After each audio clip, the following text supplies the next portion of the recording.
A demandé donc à l'équipe. Pour les enseignants. Oui, je pense que ça l'est pour les Les gens qui viennent de l'entrepreneuriat social. Déjà que l'école est effectivement aux avant-postes. Bonjour Véronique Angèle-Fribert. Bonjour. Au-delà de la révolution numérique, Changer d'air 2015 nous donnera-t-il des clés pour un retour à l'humain?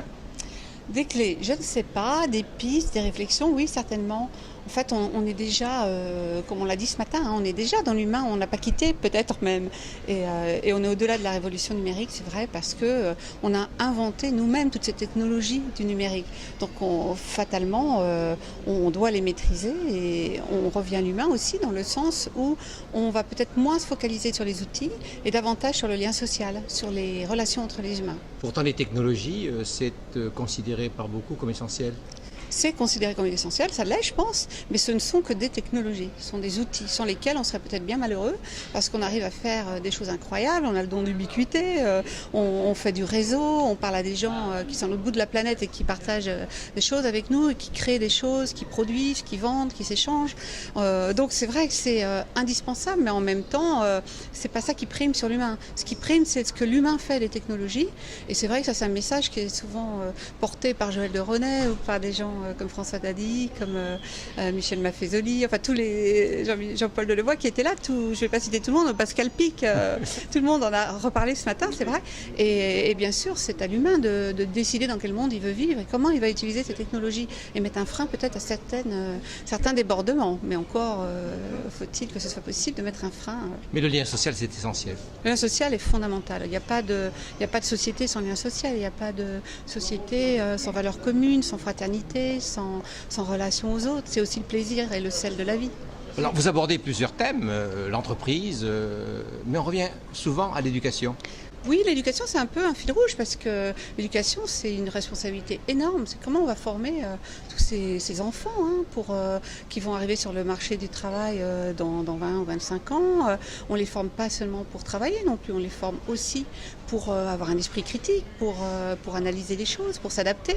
Donc comment on va à l'ère du numérique où tout va très vite, où on apprend à apprendre, comme l'a dit Adrien, je crois, tout à l'heure, comment on va faire pour former ces cerveaux-là, qui se forment peut-être tout seuls déjà d'ailleurs sans nous, puisqu'ils sont très aguerris avec tout ce qui est réseau et numérique, mais comment on va les former de manière plus classique dans des écoles pour que le système d'éducation soit adapté finalement au monde dans lequel on vit maintenant.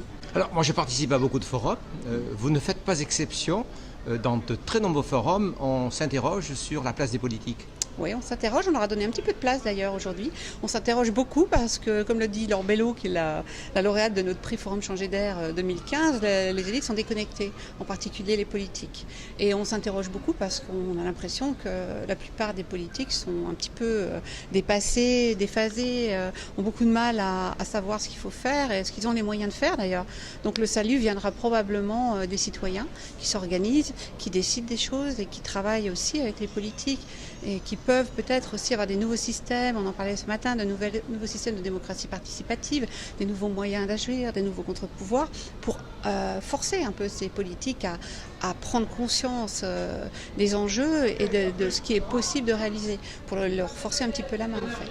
Alors, préparer un forum comme Changer d'air, c'est une tâche immense. Oh, une tâche immense, n'allons pas quand même jusque-là, mais c'est un gros et beau travail parce qu'on travaille vraiment dans une ambiance qui ressemble beaucoup à l'ambiance que vous avez pu constater depuis ce matin, une espèce d'euphorie, de folie douce.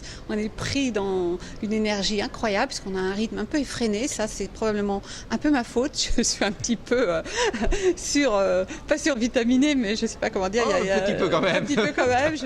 J'ai une énergie assez énorme, donc c'est vrai qu'elle me sert bien pour organiser un forum qui prend quand même plusieurs mois de travail.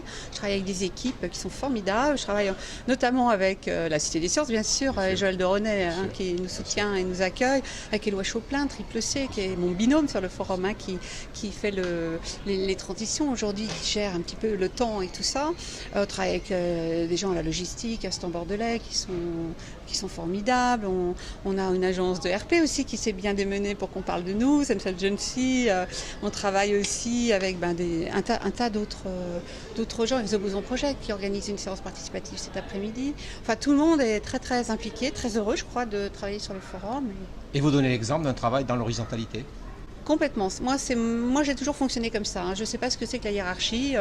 Je suis un petit peu hermétique en fait à ça, pas par rébellion, mais simplement parce que c'est pas mon système et que j'ai la chance en travaillant, en étant en électron libre en fait, et en travaillant en équipe justement. On travaille en équipe sur des projets communs.